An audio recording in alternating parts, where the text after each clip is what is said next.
Assalamualaikum warahmatullahi wabarakatuh. Sebelumnya saya berterima kasih kepada Bapak Usti Tamrim Kom MM selaku dosen pengampu mata kuliah Etika Bisnis dan juga rekan-rekan yang melihat video ini. Perkenalkan, nama saya Lilis Anjaswati dengan NIM 202411254. Nah, pernahkah Anda berpikir apakah sebuah perusahaan besar selalu menjalankan usahanya secara etis? Nah, dalam presentasi ini kita akan bersama-sama membedah bagaimana sebuah perusahaan menjalankan praktik bisnisnya dan apakah hal tersebut sesuai dengan prinsip-prinsip etika yang ideal. Nah, di sini saya akan menganalisa suatu perusahaan, yaitu perusahaan Milo. Jadi saya akan menjelaskan tentang analisa suatu perusahaan, yaitu dari Nestle untuk produknya itu dari Milo. Produk utama Milo ini adalah minuman coklat berenergi berbasis malt dan juga susu. Pasar utamanya yaitu anak-anak dan juga remaja sekolah. Untuk distribusinya global, itu seperti Asia Tenggara, Australia, Afrika, dan juga lain-lain. Untuk posisi brand Milo tersendiri itu juga mengandung gaya hidup aktif dan juga sehat.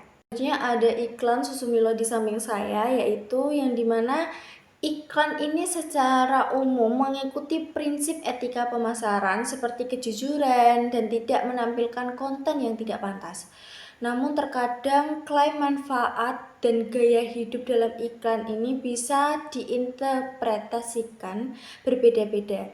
Seperti penilaiannya lebih mendalam, perlu mempertimbangkan konteks penayangan, target audiens, frekuensi tayangan, dan adanya keluhan konsumen. Tetapi berdasarkan satu gambar di samping, menurut saya iklan ini tampak etis. Nah, selanjutnya ada komitmen Milo pada keberlanjutan sebagai bagian dari Nestle. Milo ini memegang teguh prinsip keberlanjutan dalam setiap aspek operasionalnya. Komitmen ini tidak hanya tercermin dalam proses produksi, tetapi juga dalam upaya mengedukasi konsumen dan mendukung gaya hidup yang lebih ramah lingkungan. Contohnya seperti penanaman 15.000 mangrove di Semarang tahun 2024. Yang kedua, inisiatif daur ulang kemasan dan pengganti sedotan plastik. Yang ketiga, ada truk logistis bertenaga listrik atau EV dan pengguna solar panel. Yang terakhir ada target global atau net zero emisi karbon tahun 2050 yang akan direncanakan 1000% kemasan daur ulang di tahun 2025. Selanjutnya ada sistem anti fraud dan juga transparansi yang dimiliki perusahaan Milo, yaitu penjagaan produk palsu. Contohnya ada edukasi konsumen soal ciri kemasan asli, kerjasama dengan pemerintah untuk razia produk palsu. Yang selanjutnya ada waspada penipuan online. Contohnya peringatan terhadap konteks palsu dan situs penipuan. Yang kedua, pelapor cepat dan penghapusan konten ilegal. Yang kedua ada transparansi.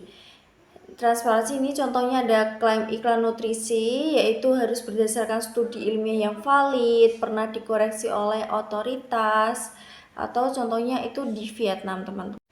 Nah, next ada potensi pelanggaran etika pada praktik Milo, yaitu ada 3 antaranya. Yang pertama ada klaim berlebihan atau menyesatkan, bisa disebut misleading advertising.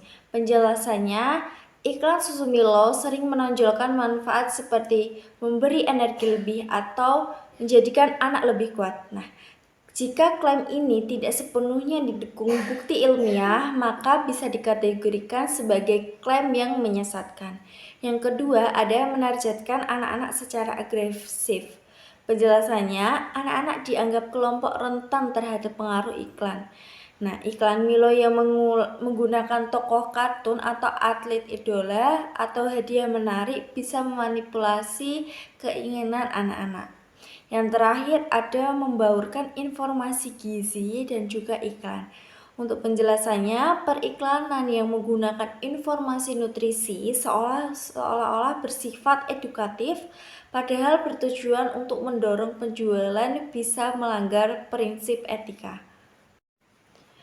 Nah, yang terakhir ada saran perbaikan 3 hal prioritas, tetapi di sini saya akan menjelaskan 4 hal prioritas. Yang pertama ada tingkatkan transparansi gizi, yang kedua tambahan label kandungan gula yang jelas, yang ketiga hindari klaim sehat tanpa dasar ilmiah, yang terakhir yang keempat ada perkuat komitmen lingkungan yang nyata. Jadi itu kurang lebihnya penjelasan mengenai perusahaan Milo. Nestle termasuk Milo nampaknya telah menerapkan sistem anti-fraud dan juga mekanisme transparansi yang cukup canggih dan berlapis, mulai dari kebijakan, pelatih, hingga laporan publik eksternal. Nah, jadi sekian presentasi dari saya. Bila ada kesalah kata, mohon dimaafkan. Wassalamualaikum warahmatullahi wabarakatuh. Terima kasih.